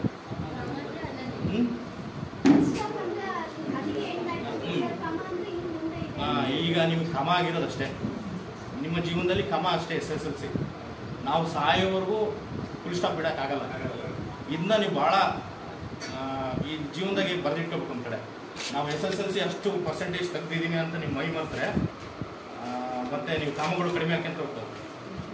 ಹಾಗಾಗಿ ನಾನು 59 ತೆಗೆದಿದ್ದೀನಿ ಅಂತ ಕುಗ್ಗೋಗ್ಬಿಟ್ಟಿದ್ರೆ, ಪರ್ಸೆಂಟೇಜ್ ನಮ್ಮಪ್ಪ ಹೇಳೋದಕ್ಕಿಂತ ನಾನು ತೆಗೆದಿದ್ದು ಅಂತ ಕುಗ್ಗೋಗ್ಬಿಟ್ಟಿದ್ರೆ, ನಾನು ನಿಮ್ಮ ಎದುರಿಗೆ ಬಂದು ಇಲ್ಲಿ ಮಾತಾಡಲಿಕ್ಕೆ ಅವಕಾಶ ಸಿಗ್ತಾ ಇರಲಿಲ್ಲ, ಆ ಶಕ್ತಿನೂ ನನಗೆ ಇರ್ತಿರ್ಲಿಲ್ಲ ಅನ್ನಿಸ್ತು. ಹಾಗಾಗಿ ಜೀವನದಲ್ಲಿ ಏನೇ ಬಂದರೂ ತಗೊಳ್ರಿ, ಏನು ಬಂದರೂ ಅಕ್ಸೆಪ್ಟ್ ಮಾಡಬೇಕು. ಜೀವನ ಹೆಂಗಂದರೆ ಇವತ್ತು ಸೋಲು ನಾಳೆ ಗೆಲುವು, ನಾಳೆ ಗೆಲುವು ನಾಡಿಗೆ ಸೋಲು. ಜೀವನ ಯಾವಾಗಲೂ ಏರಿಳಿತಾನೆ ಇರ್ತದೆ. ಯಾವ ಪ್ರಪಂಚದಾಗ ಎಂಥ ಯಶಸ್ವಿ ಪುರುಷ ನೋಡ್ರಿ, ಮಹಿಳೆ ನೋಡ್ರಿ, ಅವ್ರು ಹಿಂಗೇ ಹೋಗಿರಲ್ಲ, ಏರುಪೇರಾಗೇ ಹೋಗಿರ್ತಾರೆ. ಏರಿಳಿತದಿಂದನೇ ಜೀವನ ಸಾಗೋದು. ಹಾಗಾಗಿ ಮನುಷ್ಯನ ಮನಸ್ಥಿತಿ ಹೆಂಗಿರ್ಬೇಕಂದ್ರೆ ಸ್ಥಿತಿಸ್ಥಾಪಕತ್ವ ಕಾಪಾಡ್ಕೋಬೇಕಂದ್ರೆ ಸ್ಟೇಬಲ್ ಆಗಿರಬೇಕು. ಮನುಷ್ಯ ಬಿದ್ದರೆ ಕುಗ್ದೇನೆ ಭಾಳ ಮನುಷ್ಯನ ಸ್ಥಿತಿ ಮಾನಸಿಕ ಸ್ಥಿತಿ ಹೆಂಗಿರ್ಬೇಕಂದ್ರೆ ಭಾಳ ಸ್ಟೇಬಲ್ ಆಗಿರ್ಬೇಕಂತ ಒಂದು ಕಡೆ ಹೇಳ್ತಾರೆ ದೊಡ್ಡವರು. ಯಾಕಂದರೆ ನಾವು ಎಷ್ಟು ಸ್ಟೇಬಲ್ ಆಗಿರ್ತೀವಿ ನಮ್ಮ ಮನಸ್ಥಿತಿ ಅಷ್ಟು ನಾವು ಜೀವನದಲ್ಲಿ ಸಾಧಿಸ್ತಾ ಹೋಗ್ತೀವಿ. ನಾವೆಲ್ಲರೂ ಭಾಳ ಇವತ್ತು ನಮ್ಮ ತಾಲೂಕಿಗೆ ಕೀರ್ತಿ ತಂದಿದ್ರಿ. ತಮ್ಮನ್ನೆಲ್ಲ ನೀವು ನಮ್ಮನ್ನು ನೋಡೋಕೆ ಬಂದಿರೋದಕ್ಕಿಂತ ನಾನು ನಿಮ್ಮನ್ನು ನೋಡೋಕೆ ಬಂದಿರೋ ಭಾಳ ಖುಷಿ ಅನಿಸ್ತದೆ. ಭಾಳ ಅದ್ಭುತ. ಇನ್ನು ಈಗ ನಾವು BO 38 ತೆಗೆದು BO ಆಗ್ಯಾರ, ನಾನು 59 ತೆಗೆದು ತಹಸೀಲ್ದಾರ್. ನೀವು 80-90 ತೆಗೆದು ನೀವು ದೇಶ ಅಂತಾರಾಷ್ಟ್ರೀಯ ಮಟ್ಟದಾಗೆ ನೀವು ಹೆಸರು ಮಾಡಬೇಕು. ನಾವು ರಿಟೈರ್ಡ್ ಆದಮೇಲೆ ನೀವು ಏನು ನಾನು ಸನ್ಮಾನ ಮಾಡಿದ್ದೀವಿ ಇವತ್ತಿನ ದಿನ ಅಂತಾರಾಷ್ಟ್ರೀಯ ಮಟ್ಟದಾಗೆ ದೇಶೀಯ ಮಟ್ಟದಲ್ಲಿ ಒಳ್ಳೆ IAS ಆಫೀಸರ್ ಆಗಿ ಸೆಕ್ರೆಟರಿಯೇಟಲ್ಲಿ ಒಳ್ಳೆ ಜ್ಞಾನಿ ವಿಜ್ಞಾನಿಯಾಗಿ ನಾಸಕ್ಕೆ ಹೋಗಿದ್ದನು. ಒಂದು ಒಳ್ಳೆಯ ಅಂತಾರಾಷ್ಟ್ರೀಯ ಕ್ರೀಡಾಪಟುವಾಗಿ ನಮ್ಮ ದೇಶದ ಹೆಸರು ಉಳಿಸ್ತಾ ಇದ್ದನು ಅನ್ನುವಾಗೆ ಮಾಡಿದರೆ BO ಮಾಡಿದ್ದ ನಾವು ಮಾಡಿದ್ದಂಥ ಪರಿಶ್ರಮ ಏನೈತೆ ಅವಾಗ ಸಾರ್ಥಕ ಆಗ್ತದೆ. ಇಲ್ಲದೇ ಇದ್ದರೆ ನೀವು ಇಷ್ಟಕ್ಕೇನು ಖುಷಿಪಟ್ಟು ದಯಮಾಡಿ ಹೇಳ್ತೀನಿ, BO ಒಂದು ಒಳ್ಳೆ ಮಾತು ಹೇಳಿದರು. ನಿಮಗೆ ಯಾರೋ ಹೇಳಿದರು ಅಥವಾ ಯಾವುದೋ ಒಂದು ಪ್ರೊಫೆಷನ್ ಮೇಲೆ ಹುಚ್ಚು ಕನಸಿಟ್ಕೊಂಡು ಅದ್ರ ಬೆನ್ನೇರಿ ಕೋರ್ಸ್ ತಗೊಳ್ಬೇಡ್ರಿ. ಡಾಕ್ಟರ್ ಪ್ರೊಫೆಷನ್ ಹಂಗಂತೆ ಹಿಂಗಂತೆ ಅಂತ ನಾನು ಸೈನ್ಸ್ ತಗೊಳ್ತೀನಿ ಅಂತ ನಿಮಗೆ ನಿಮ್ಮದೇ ಆದಂಥ ಒಂದು ಕೆಪಾಸಿಟಿ ಇರ್ತದೆ. ಒಂದು ಸಬ್ಜೆಕ್ಟ್ ಮೇಲೆ ಹಿಡಿತಾ ಇರ್ತದೆ. ಕೆಲವರು ಇಲ್ಲಿ ಕೂತಿರೋದ್ರ ಮೇಲೆ ಕನ್ನಡದ ಮೇಲೆ ಭಾಳ ಗ್ರಿಪ್ಪಿರ್ತದೆ, ಕೆಲವರು ಇಲ್ಲಿ ಕೂತಿರೋ ಮೇಲೆ ಸೈನ್ಸ್ ಮೇಲೆ ಭಾಳ ಗ್ರಿಪ್ಪಿರ್ತದೆ, ಕೆಲವರು ಇಲ್ಲಿ ಕೂತಿರೋ ಸಮಾಜ ವಿಜ್ಞಾನದ ಮೇಲೆ ಭಾಳ ಗ್ರಿಪ್ಪಿರ್ತದೆ. ನಿಮಗೆ ಯಾವ ಇಷ್ಟವಾದಂಥ ಏರಿಯಾ ಇರ್ತದೆ, ನೀವು ಪ್ರಬಲವಾಗಿ ಹಿಡಿತಾ ಇರ್ತಕ್ಕಂಥ ಏರಿಯಾದಲ್ಲಿ ನೀವು ಆರ್ಟ್ಸ್ ಆಗಲಿ ಕಾಮರ್ಸ್ ಆಗಲಿ ಯಾವುದಾದ್ರೂ ತಗೊಳ್ಬೋದು. ನೀವು ಗುರಿಗೆ ಒಂದು ಡಿಗ್ರಿ ಬೇಕಷ್ಟೇ. ಯಾವುದೇ ಗುರಿ ಸಾಧಿಸ್ಬೇಕು ಒಂದು ಡಿಗ್ರಿ ಬೇಕು. ಸೈನ್ಸ್ ಆಗಿರ್ಬೋದು, ಕಾಮರ್ಸ್ ಆಗಿರ್ಬೋದು, ಆರ್ಟ್ಸ್ ಆಗಿರ್ಬೋದು, ಅದು ಮ್ಯಾಟ್ರೇ ಅಲ್ಲ. ನಾನು ಓದಿದ್ದು MBA. ನಾನು ಓದಿದ್ದು ಕೋರ್ಸ್ಗೂ ನಾನು ಈಗ ಕೆಲಸ ಮಾಡ್ತಿರೋದು ಒಂದಕ್ಕೊಂದು ಸಂಬಂಧನೇ ಇಲ್ಲ. ನಾನು MBA ಮಾಡಿದ್ರೆ ನಾನು ಯಾವುದೋ ಬಿಸ್ನೆಸ್ ಮಾಡೋದಕ್ಕಿಂತ ಇಲ್ಲ ಯಾವುದಾದ್ರೂ ಒಂದು ಒಳ್ಳೆ IT ಕಂಪ್ನಿನೋ ಒಳ್ಳೆಯ ಕಂಪ್ನಿಯಲ್ಲಿ ನಾನು ಕೆಲಸ ಮಾಡೋದಕ್ಕಿಂತ ಯಾವುದೋ CEO ಆಗಲಿ ಏನಾದರೂ ಕೆಲಸ ಮಾಡೋದಕ್ಕೆ ನನ್ನ ಫೀಲ್ಡು ನನಗಿದು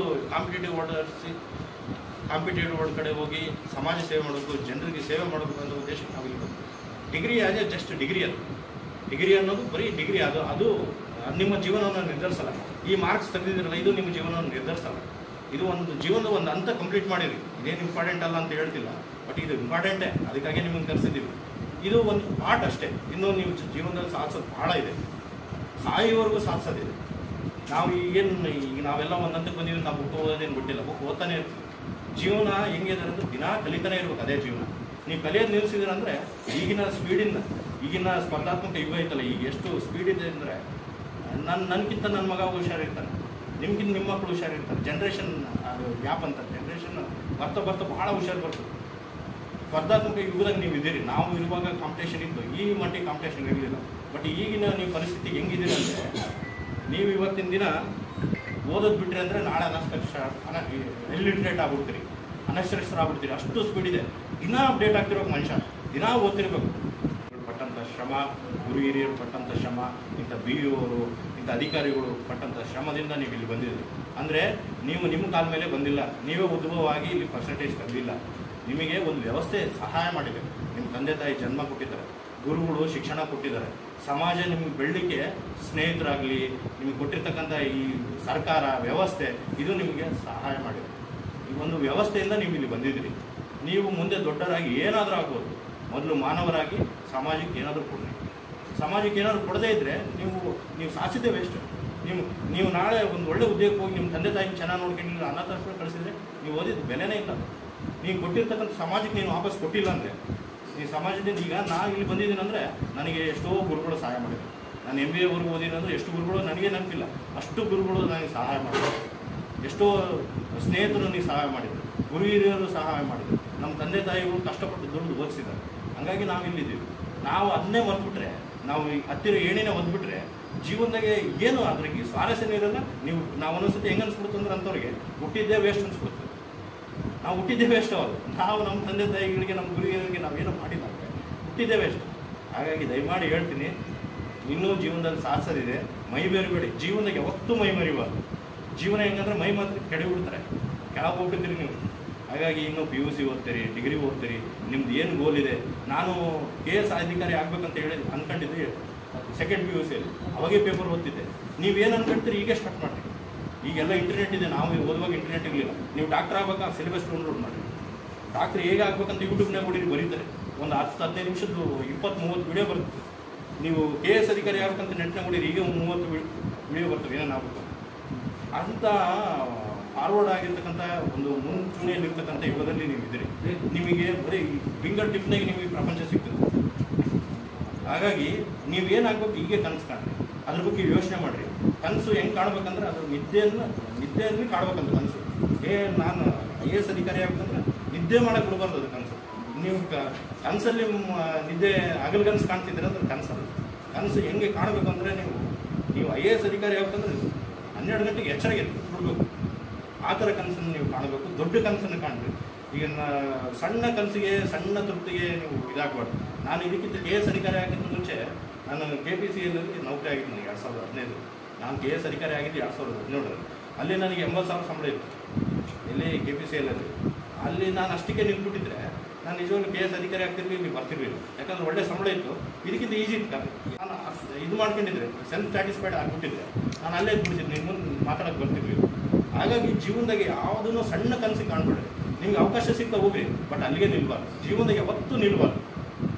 ಹಾಗಾಗಿ ಇನ್ನೊಂದು ಕಷ್ಟದ ವಿಚಾರದಾಗೆ ಇವರು ಅಲಿಬಾಬಾ ಒಂದು ಕಡೆ ಹೇಳ್ತಾರೆ, ಚೀನಾದ ಬೆಸ್ಟ್ ಬಿಸ್ನೆಸ್ ಮ್ಯಾನ್. ಮನುಷ್ಯನಿಗೆ ಹೆಂಗಂದ್ರೆ ಇವತ್ತು ಭಾಳ ಕಷ್ಟ ಇರ್ತದಂತೆ, ಇವತ್ತಿನ ದಿನ. ನಾಳೆ ದಿನ ಅತಿ ಕಷ್ಟದ ದಿನ ಇರ್ತದಂತೆ. ನಾಡಿದ್ದು ಅಚ್ಚೆ ನಾಡಿದ್ದು, ನಾಳೆ ಇವತ್ತು ಕಷ್ಟ ದಿನ, ನಾಳೆ ಅತಿ ಕಷ್ಟದ ದಿನ, ಅಚ್ಚೆ ನಾಡಿದ್ದು ಒಳ್ಳೆ ದಿನ ಬರ್ತದಂತೆ. ಮನುಷ್ಯ ಏನು ಮಾಡ್ಬಿಡ್ತಾನೆ, ನಾಳೆ ಸುತ್ತ ಹೋಗ್ಬಿಡ್ತಾನೆ, ಸೂಸೈಡ್ ಮಾಡ್ಕೊಂಡು. ಅಂದರೆ ಜೀವನದಾಗೆ ಕಷ್ಟ ಇವತ್ತು ಕ್ಷಣಿಕ ಅಷ್ಟೇ. ಸುಖ ಆಗಲಿ ದುಃಖ ಆಗಲಿ ಕ್ಷಣಿಕ. ಯಾವತ್ತೂ ನನಗೆ ಕಷ್ಟ ಬಂತಂತ ಕೂಗಿ ಮನುಷ್ಯ ಎಷ್ಟೋ ಈ ವರ್ಷ ನಾನು ಅತಿ ಕಡಿಮೆ ಕೇಳಿರೋದು ನ್ಯೂಸ್ ಪೇಪರ್ ನೋಡ್ತಿರ್ತೀನಿ. ರಿಸಲ್ಟ್ ಬಂದು ಹಿಂದಿನ ದಿನವೇ ಮಾರ್ಕ್ಸ್ ಕಡಿಮೆ ಬಂದಂಥ ಸೂಸೈಡು, ಫೇಲ್ ಅಲ್ಲ ಮಾರ್ಕ್ಸ್ ಕಡಿಮೆ ಬಂದಂಥ ಸೂಸೈಡು, ಹಿಂಗೆಲ್ಲ ಓದ್ತಿದ್ವಿ. ಇವತ್ತು ಯಾಕೋ ಭಾಳ ಮಾನಸಿಕವಾಗಿ ಪರಿವರ್ತನೆ ಆಗಿದೆ ಅನ್ನೋ ಪೇಪರಲ್ಲಿ ಭಾಳ ಕಡಿಮೆ ನ್ಯೂಸ್ ಓದಿದ್ವಿ. ಹಾಗಾಗಿ ಮನುಷ್ಯ ಹೆಂಗೆ ಇರಬೇಕಂದ್ರೆ ಜೀವನಕ್ಕೆ ಎಷ್ಟೇ ಕಷ್ಟ ಬರಲಿ ಎದುರಿಸುವಂಥ ಶಕ್ತಿ ಯಾರಿಗಿರ್ತದೆ ಅವನ ಜೀವನದಲ್ಲಿ ಸಾಧಿಸ್ತಾನೆ. ನೀವೆಲ್ಲರೂ ಬ್ಲೆಸ್ಡ್ ಪೀಪಲ್ಸ್, ಅಂದರೆ ದೇವರ ಒಂದು ಕರುಣೆಯಲ್ಲಿ ಇರ್ತಕ್ಕಂಥ ವಿದ್ಯಾರ್ಥಿಗಳು ನೀವು. ಹಾಗಾಗಿ ಒಳ್ಳೆಯ ಅಂಕಗಳನ್ನು ತೆಗೆದಿದ್ರಿ. ಒಂದು ನನಗೆ ಪ್ರಾಮಿಸ್ ಮಾಡಬೇಕಷ್ಟೇ, ನಾವು ಇಲ್ಲಿ ಬಂದಿದ್ವಿಲ್ಲ, ಇಲ್ಲಿ ಇರೋದಕ್ಕಿಂತ ಸ್ಥಾನಕ್ಕಿಂತ ಜಾಸ್ತಿ ಸ್ಥಾನಕ್ಕೆ ನೀವು ಕೊಡಬೇಕು. ಹಂಗಿದ್ರೆ ಮಾತ್ರ ನಾವು ಮಾಡಿರ್ತಕ್ಕಂಥ ಪ್ರಯತ್ನ ಸಾರ್ಥಕ. ಇನ್ನು ನಾನು ತಾಲೂಕು ಆಡಳಿತದ ವತಿಯಿಂದ ಮತ್ತು ನಾನು ವೈಯಕ್ತಿಕವಾಗಿ BO ಅವರು ಮತ್ತು ಅವರ ತಂಡಕ್ಕೆ ನಾನು ಹೃದಯಪೂರ್ವಕ ಧನ್ಯವಾದಗಳನ್ನ ಹೇಳಲಿಕ್ಕೆ ಇಷ್ಟಪಡ್ತೀನಿ. ಯಾಕಂದರೆ ಇಷ್ಟು ಒಂದು ಒಳ್ಳೆಯ ಸಾಧನೆಯನ್ನು ಲೆಕ್ಕ ಹಾಕ್ರೆ 69 ಇಡೀ ಡಿಸ್ಟಿಕ್ ಪರ್ಸೆಂಟೇಜ್ ಇದೆ, ನಮ್ಮಲ್ಲಿ 77 ಇದೆ. ಭಾಳ ಕಷ್ಟಪಟ್ಟಿದ್ದಾರೆ. ನೀವು ಕಷ್ಟಪಟ್ಟಿದ್ರು ನಿಮ್ಗಿಂತ ಜಾಸ್ತಿ ಕಷ್ಟಪಟ್ಟಿದ್ದಾರೆ ಅವರು ನಿಮ್ಮನ್ನು ಒಂದು ಹಂತಕ್ಕೆ ತರೋದಕ್ಕೆ. ಮತ್ತು ಈ ವರ್ಷವೂ ಈ ವರ್ಷದ ಅಕಾಡೆಮಿಕ್ ಇಯರ್ ಸ್ಟಾರ್ಟ್ ಆಗ್ತದೆ. ಈ ವರ್ಷ ಇನ್ನೂ ಒಳ್ಳೆ ಪರ್ಸೆಂಟೇಜ್ ತೆಗೆಯೋದಕ್ಕೆ ಏನೇನು ರೂಪುರೇಷೆಗಳದು ಅದೆಲ್ಲ BO ಅವ್ರು ಮಾಡಲಿ. ಅವ್ರಿಗೆ ಏನೇನು ಸಹಕಾರ ಬೇಕು ಅದೆಲ್ಲ ನಾವು ನಮ್ಮ ತಾಲೂಕು ಆಡಳಿತದಿಂದ ನಾನು ವೈಯಕ್ತಿಕವಾಗಿ ನಾನು ಅವರಿಗೆ ಸಹಕಾರ ಮಾಡ್ತೀನಿ ಅಂತ ತಿಳಿಸ್ತಾ ನನ್ನನ್ನು ಕರೆಸಿ ಇಲ್ಲಿ ಮಾತನಾಡಲಿಕ್ಕೆ ಅವಕಾಶ ಮಾಡಿಕೊಟ್ಟಂಥ ತಮ್ಮೆಲ್ಲರಿಗೂ ಮತ್ತು ಪೋಷಕರು ಬಂದಿದ್ರಿ, ಭಾಳ ಖುಷಿಯಿಂದ. ಹೆಮ್ಮೆ ಪೋಷಕರಿಗೆ ಎಷ್ಟು ಖುಷಿ ಅಂದರೆ ಮಕ್ಕಳಿಗಿಂತ ಜಾಸ್ತಿ ಖುಷಿ. ನೀವೆಲ್ಲ ಬಂದಿದ್ದೀರಿ, ನಿಮ್ಮ ಮಕ್ಕಳನ್ನ ಒಳ್ಳೆ ಎಜುಕೇಷನ್ ಕೊಡ್ರಿ ಮತ್ತು ಸಂಸ್ಕಾರ ಕೊಡ್ರಿ ಮಕ್ಕಳಿಗೆ ಭಾಳ ಇಂಪಾರ್ಟೆಂಟ್. ನೀವು ಈಗ ಸಮಾಜದಾಗೆಲ್ಲ ಹೋದ್ರಿ, ನೀವು ದೊಡ್ಡ ಸ್ಥಾನದಾಗಿರ್ತಾರೆ, ಎಂತೆಂಥ ಸಣ್ಣ ಕೆಲಸಗಳು ಮಾಡಿ ಹೆಸರು ಕೆಡಿಸ್ಕೊಂಡು ತಂದೆ ತಾಯಿ ಹೆಸರು ಕೆಡಿಸ್ಕೊಳ್ತಾರೆ. ಹಾಗಾಗಿ ತಮಗೆ ಹೇಳೋದಿಷ್ಟೇ, ಮಕ್ಕಳಿಗೆ ಒಂದು ಅಕ್ಷರ ಕಡಿಮೆ ಕೊಡ್ರಿ, ಸಂಸ್ಕಾರವನ್ನು ಕೊಡ್ರಿ. ಸಂಸ್ಕಾರ ಇತ್ತು ಅಂತಂದರೆ ಮನುಷ್ಯ, ಸಂಸ್ಕಾರ ಅಂದರೆ ಏನು? ನಾನು ಹುಟ್ಟಿರೋ ದೇಶಕ್ಕೆ, ನಮ್ಮ ತಂದೆ ತಾಯಿಗಳಿಗೆ, ನಮ್ಮ ಗುರುಗಳಿಗೆ, ಹಿರಿಯರಿಗೆ ಮರ್ಯಾದೆಯಿಂದ ಕೊಡಬೇಕು. ಇನ್ನೊಬ್ಬರಿಗೆ ತೊಂದರೆ ಇಲ್ದಂಗೆ ಬದುಕಬೇಕು. ಇನ್ನೊಬ್ಬರಿಗೆ ತೊಂದರೆ ಕೊಟ್ಟು ಬದುಕಲ್ಲ, ಇನ್ನೊಬ್ಬರಿಗೆ ಸಹಾಯ ಮಾಡಿ ಬದುಕು. ನಾವೆಲ್ಲರೂ ಅದನ್ನ ಮಕ್ಕಳಿಗೆ ಕೊಡ್ರಿ. ಮಕ್ಕಳು ವಿದ್ಯಾವಂತರಾಗೇ ಆಗ್ತಾರೆ, ಬುದ್ಧಿವಂತರಾಗೇ ಆಗ್ತಾರೆ. ನೀವು ಸಂಸ್ಕಾರ ಕೊಟ್ಟರೆ ನಾವೆಲ್ಲರೂ ಇದನ್ನೆಲ್ಲ ನನಗಿಂತ ಜಾಸ್ತಿ ವಯಸ್ಸು ದೊಡ್ಡವರು ಇದ್ರು, ಇದೆಲ್ಲ ಗೊತ್ತಿದೆ. ಆದರೂ ಇನ್ನೊಂದ್ಸತಿ ನಾನು ಹೇಳಿದ್ದೀನಿ. ತಮ್ಮೆಲ್ಲರಿಗೂ ಧನ್ಯವಾದಗಳನ್ನು ಹೇಳ್ತಾ ನನ್ನ ನಮಸ್ಕಾರಗಳನ್ನು ತಿಳಿಸ್ತಾ ನನ್ನ ಮಾತುಗಳನ್ನು ಮುಗಿಸ್ತೀನಿ. Thank you. ಇನ್ನು ಕಾರ್ಯಕ್ರಮದಲ್ಲಿ ಪ್ರಥಮ ಸ್ಥಾನ ಪಡೆದ ಆದರ್ಶ ವಿದ್ಯಾಲಯ ಕೃಷ್ಣ ನಗರ ಶಾಲೆಯ ವಿದ್ಯಾರ್ಥಿ ಸುದೀಪ್ ಹೆಚ್ 98ರಷ್ಟು, ಶ್ರೀ ವಿದ್ಯಾಮಂದಿರ ಶಾಲೆಯ OR ಪ್ರಜ್ವಲ್ 96ರಷ್ಟು, ಮೊರಾರ್ಜಿ ದೇಸಾಯಿ ವಸತಿ ಶಾಲೆಯ ಚೂರನೂರು ವಿದ್ಯಾರ್ಥಿ ಅಖಿಲ್ ಕುಮಾರ್ GS 96ರಷ್ಟು. ಈ 3 ವಿದ್ಯಾರ್ಥಿಗಳು ಆಂಗ್ಲ ಮಾಧ್ಯಮದಲ್ಲಿ, ಕನ್ನಡ ಮಾಧ್ಯಮದಲ್ಲಿ, ಸರ್ಕಾರಿ ಪ್ರೌಢಶಾಲೆ ತಾಳೂರು ಶಾಲೆಯ ವಿದ್ಯಾರ್ಥಿನಿ ಶಶಿಕಲಾ 94, ಸರ್ಕಾರಿ ಪ್ರೌಢಶಾಲೆ ಬೊಮ್ಮಘಟ್ಟಿಯ ವಿದ್ಯಾರ್ಥಿನಿ ಅನು 93%, ಸರ್ಕಾರಿ ಪದವಿ ಪೂರ್ವ ಕಾಲೇಜು ಸಂಯುಕ್ತ ಪ್ರೌಢಶಾಲೆ ಚೂರನೂರು ವಿದ್ಯಾರ್ಥಿ ಲಕ್ಷ್ಮಿ ಎಂ 92ರಷ್ಟು ಹಾಗೂ ಉರ್ದು ಮಾಧ್ಯಮದಲ್ಲಿ ಸರ್ಕಾರಿ ಪ್ರೌಢಶಾಲೆ ಅನ್ನೂಸಾ ಬಿ 86ರಷ್ಟು, ಆಫ್ರಿನ್ ಆಲಂ ಸರ್ಕಾರಿ ಉರ್ದು ಪ್ರೌಢಶಾಲೆ 67ರಷ್ಟು, ಉಮ್ಮಿ ಕಲಸುಂ 64ರಷ್ಟು ಸಂಡೂರು ಇವರಿಗೆ ಸನ್ಮಾನಿಸಲಾಗಿದೆ. ನನ್ನ ಹೆಸರು ಉಮ್ಮಿ ಕಲಸುಂ. ನಾನು ಉರ್ದು APMC ಸ್ಕೂಲ್ ಸಂಡೂರು ವಿದ್ಯಾಲಯ. ಎಷ್ಟು ಬಂದಿದೆ ಪರ್ಸೆಂಟೇಜ್? ನಾನು ಪಡೆದ 64%. ಹೇಗಿದೆ ನಿಮ್ಮ ಟೀಚರ್ಸ್ ಎಲ್ಲ ಸಹಕಾರ ಯಾವ ರೀತಿ ಕೊಟ್ಟರು? ನಮ್ಮ ಟೀಚರ್ಸ್ ಇಂದ, ನಮ್ಮ ತಂದೆ ತಾಯಿಯಿಂದ ನಾನು ಇದು ಅಂಕಗಳನ್ನು ಪಡೆದಕ್ಕೆ ಸಾಕು. ನಿಮ್ಗೆ ಮನೆಯಲ್ಲಿ ನಿಮ್ಮ ಮನೆಯಲ್ಲಿ ತಂದೆ ತಾಯಿಗಳು ಯಾವ ರೀತಿ ಪ್ರೋತ್ಸಾಹ ಕೊಟ್ಟರು? ನಾನು ಏನ್ ಮಾಡಿದ್ರು ನಮ್ಮ ತಂದೆ ತಾಯಿ ನನಗೆ ಧೈರ್ಯ ಕೊಟ್ಟು ನನಗೆ ಪರ್ಸೆಂಟೇಜ್ ಕೊಡೋದಕ್ಕೆ. ನಿಮ್ಮ ಶಿಕ್ಷಕರು ಯಾವ ರೀತಿ ಕೊಟ್ಟಿದ್ದಾರೆ? ಅಲ್ಲಿ ಯಾವ ರೀತಿ ವಿದ್ಯಾಭ್ಯಾಸ ಮಾಡಬೇಕು ತೊಂದರೆ ಕೊಟ್ಟರ ಅಥವಾ ಏನಾದ್ರು ಇಲ್ಲ ಇನ್ನು ಹೆಚ್ಚಿನ ರೀತಿಯಲ್ಲಿ ಪ್ರೋತ್ಸಾಹ ಮಾಡ್ಬೇಕಂತ ಹೇಳಿದಿರಾ? ನಾನು ಇಷ್ಟೇ ತಗೊಳ್ಳಂಗಿಲ್ಲ ಅಂತ ಅನ್ಕೊಂಡಿದ್ದೆ. ನಾನು ನಮ್ಮ ಟೀಚರ್ಸ್ ಎಲ್ಲ ನನಗೆ ಧೈರ್ಯ ಕೊಟ್ಟಿದ್ರು, ನೀನ್ ತರ್ತೀಯ. ಅದಕ್ಕೆ ನಿಮ್ಮ ತಂದೆ ತಾಯಿ ಏನ್ ಕೆಲಸ ಮಾಡ್ತಾರೆ? ನಮ್ಮ ತಂದೆ ಅಗ್ರಿಕಲ್ಚರ್. नाम है, मैं 418 नंबर लाई हूँ SLC में, और मेरे अब्बू अम्मी ने बहुत मुझे सपोर्ट किया पढ़ने के लिए, और मेरे स्पेशली मेरे HM ने कहा कि अच्छा से पढ़ो और लाइफ में कुछ बनो, ऐसे ही मतलब लाइफ में कुछ गुरी होना चाहिए, कुछ एम होना चाहिए. जो आपको माँ बाप को क्या साथ दिया आपको? वो जब अगर घर में कुछ काम रहे तो बोले काम नहीं करो, तुम पढ़ो और कुछ बनो, लाइफ में काम है मैं कर लूंगी, मैं जो है घर का काम मैं देख लूंगी. तो माँ बाप क्या काम कर सकते हैं? आपका माँ बाप क्या काम कर रहे हैं? मेरे अब्बू मैकेनिक है, हमारी अम्मी हाउस. तो वो कभी आपको पढ़ाने के लिए कुछ तकलीफ दिए? नहीं, कुछ तकलीफ नहीं दी, बोले कि तुम पढ़ो, जो होगा तकलीफ हम देख लेंगे. आपको हेडमास्टर तो आपको टीचर्स कैसे आपके लिए पढ़ाने के लिए प्रोत्साहन दिए कि कैसे? जब हम स्कूल में गए तो हमको कन्नड़ा थोड़ा सा भी नहीं आता था, थोड़ा सा भी नहीं पढ़ने आता था, तो कन्नड़ा में हमारे बोले तुमको कन्नड़ा नहीं आता है ना, मैं सिखाऊंगी, तुम 10th में अच्छा नंबर लाकर पास होके जाना है स्कूल से. इसलिए हमारे टीचर्स ने बहुत हेल्प किया पढ़ने में, स्पेशली कन्नड़ा में.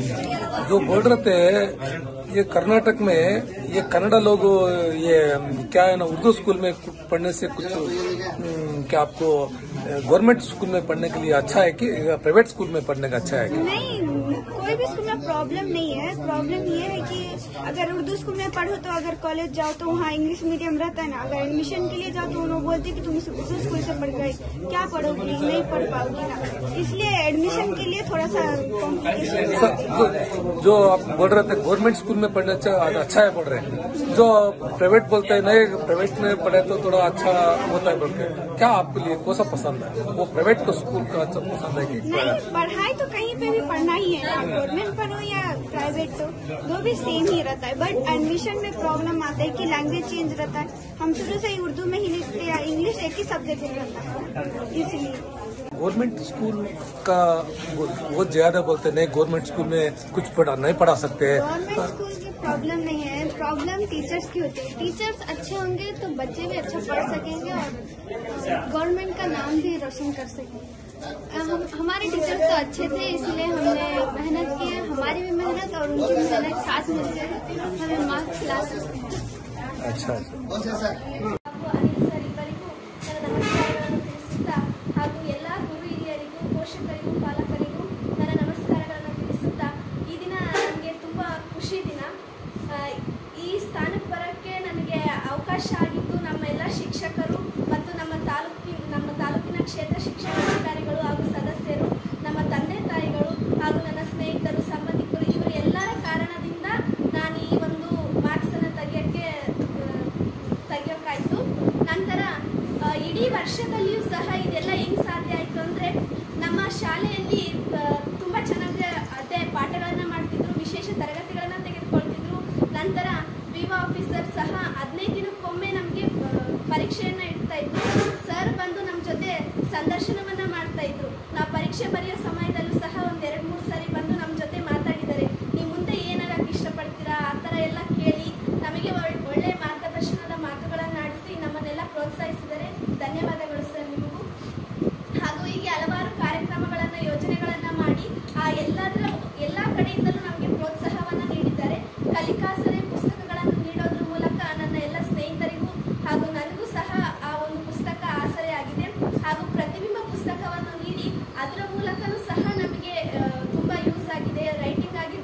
ಯಾವ ಊರು? ನಂದು ಚೋರ್ನೂರು ತಿಪ್ಪನಮರಡಿ. ನಾನು ಓದಿದ್ದು ಸರ್ಕಾರಿ ಸಂಯುಕ್ತ ಪದವಿ ಪೂರ್ವ ಕಾಲೇಜು ಚೋರ್ನೂರಲ್ಲಿ ಓದಿದ್ದು. ಎಷ್ಟು ಪರ್ಸೆಂಟೇಜ್ ಆಗಿದೆ? 92 ಆಗಿದೆ. 92 ಆಗಿದೆ. ಏನು ನಿಮ್ಮ ತಂದೆ ತಾಯಿದ ಪರಿಶ್ರಮ ಏನು? ನಮ್ಮ ತಂದೆ ತಾಯಿ ಪರಿಶ್ರಮ ಬಹಳನೇ ಇದೆ. ನಾವು 5 ಜನ, ಮನೇಲಿ 5 ಜನ ಹೆಣ್ಮಕ್ಳು.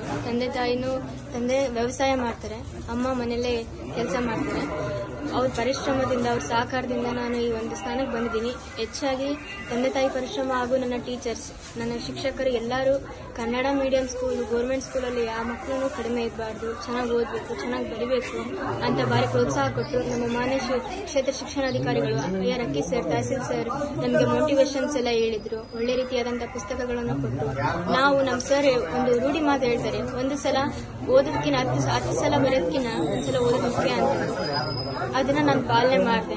ಚೆನ್ನಾಗಿ ನಾನು ಜಾಸ್ತಿ ಬರೆದು ಪ್ರಾಕ್ಟೀಸ್ ಮಾಡ್ತಿದ್ದೆ, ಬರೆಯೋದ್ರಿಂದ ನಾನು ಚೆನ್ನಾಗಿ ಇದು ಮಾಡಿದೆ ಅಂತ ಹೇಳ್ಬೋದು. ಹಾಗೆ ನಮ್ಮ ಟೀಚರ್ಸ್ಗೆಲ್ಲರಿಗೂ ನಾನು ವೈಯಕ್ತಿಕವಾಗಿ ಅಭಿನಂದನೆಗಳನ್ನ, ಅವರಿಗೆ ಧನ್ಯವಾದಗಳನ್ನ ಹೇಳೋದಕ್ಕೆ ಇಷ್ಟಪಡ್ತೀನಿ. ನನಗೆ ಬಹಳ ಸಪೋರ್ಟ್ ಮಾಡಿದ್ರು. ನನ್ನ ಫ್ರೆಂಡ್ಸ್ ಎಲ್ಲರೂ ನನಗೆ ಬಹಳ ಸಪೋರ್ಟ್ ಮಾಡಿದ್ರು. ಎಷ್ಟು ಪರ್ಸೆಂಟೇಜ್ ಬಂದಿದೆ?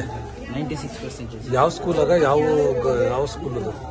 ಶ್ರೀ ವಿದ್ಯಾಮಂದಿರ ಬೊಮ್ಮಘಟ್ಟ. Government private? ಏನು ಅನಿಸ್ತಾ ಇದೆ? ಯಾವ ರೀತಿ ನಿಮ್ಮ ತಂದೆ ತಾಯಿ ಪ್ರೋತ್ಸಾಹ ಕೊಟ್ಟಿದ್ದಾರೆ? ನಮ್ಮ ತಂದೆಗಿಂತ ಹೇಳ್ಬೇಕಂದ್ರೆ ನಮ್ಮ ತಾಯಿ ಜಾಸ್ತಿ ಪ್ರೋತ್ಸಾಹ ಕೊಟ್ಟಾರೆ. ಅವರು ಬೇಗ ಎಷ್ಟೊತ್ತಿಗೆ ಎದುರಿಸ್ತಿದ್ರು, ಮಾಡ್ತಿದ್ರು. ಅವರು ನನ್ನ ಜೊತೆಗೆ ಎದ್ದು ನಾನು ಓದೋದನ್ನೆಲ್ಲ ಗಮನಿಸಿದ್ರು. ನಮ್ಮ ಟೀಚರ್ಸ್ಗಳು, ನಮ್ಮ ತಂದೆ ತಾಯಿ ಎಲ್ಲ ಸಪೋರ್ಟ್ ಮಾಡ್ಯಾರ. ನಮ್ಮ ಟೀಚರ್ಸ್ ಎಲ್ಲ ನನಗೆ ಎಷ್ಟು ಯಾವ ಬುಕ್ಸ್ ಬೇಕು, ಎಂಥ ಬುಕ್ಸ್ ಬೇಕೆಲ್ಲ ಹೇಳ್ಯಾರ. ಅವರಿಗೂ ಧನ್ಯವಾದ ಹೇಳ್ತೀನಿ. ಹೆಸರು? ನನ್ನ ಹೆಸರು ಸುದೀಪ್ ಎಚ್ ಅಂತ. ಯಾವ ಸ್ಕೂಲಲ್ಲಿ ಸ್ಟಡಿ ಮಾಡೋದು? ಸರ್ಕಾರಿ ಆದರ್ಶ ವಿದ್ಯಾಲಯ ಕೃಷ್ಣನಗರ. ಈಗ ತಾವು ಪರ್ಸೆಂಟೇಜ್ ಎಷ್ಟು ಬಂದಿದೆ? ನನ್ನ ಪರ್ಸೆಂಟೇಜ್ 98%. 98 ಬರ್ಬೇಕಾದ್ರೆ ನಿಮ್ಮ ತಂದೆ ತಾಯಿದ ಏನು ಯಾವ ರೀತಿ ಪ್ರೋತ್ಸಾಹ ಕೊಟ್ಟಿದ್ದಾರೆ ನಿಮಗೆ? ನಮ್ಮ ತಂದೆ ತಾಯಿ ಎಲ್ಲ ರೀತಿ ಪ್ರೋತ್ಸಾಹ ಕೊಟ್ಟಾರೆ. ನಾವು ಏನೇನು ಸ್ಟಡಿ ಮೆಟೀರಿಯಲ್ಸ್ ಎಲ್ಲ ತಂದು ಕೊಟ್ಟಿದ್ದಾರೆ. ಆಮೇಲೆ ಟೀಚರ್ಸ್ ಮಾರ್ನಿಂಗ್ ಕ್ಲಾಸ್ ತಗೊಂತೀನಿ, ಮಾರ್ನಿಂಗ್ ಕ್ಲಾಸ್ ಆಗಲಿ ಈವ್ನಿಂಗ್ ಕ್ಲಾಸ್ ಆಗಲಿ ತಗೊಂತೀನಿ ಅಂದರೆ ಅದಕ್ಕೆಲ್ಲ ಸಪೋರ್ಟ್ ಮಾಡಿದ್ದಾರೆ. ಬೆಳಗ್ಗೆ ಬೇಗ ಎಚ್ಚಿ, ಆಮೇಲೆ ಸಾಯಂಕಾಲ ವೇಟ್ ಮಾಡ್ತಿರ್ತಾರೆ ನಮಗೋಸ್ಕರ. ಏನು ಊಟ ಎಲ್ಲ ಮಾಡಿದೆ ನಮಗೋಸ್ಕರ ವೇಟ್ ಮಾಡ್ತಿರ್ತಾರೆ.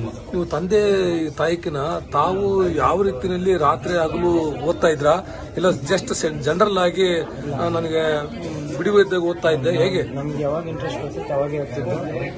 ನೈಟ್ ಎಲ್ಲ ಫುಲ್ ಸ್ಟಡಿ 11, 12 ತಗೋಣ ಅಷ್ಟೊತ್ತವರೆಗೆ ಇದ್ದು ಏನು ಓದ್ತಿದ್ದಿಲ್ಲ.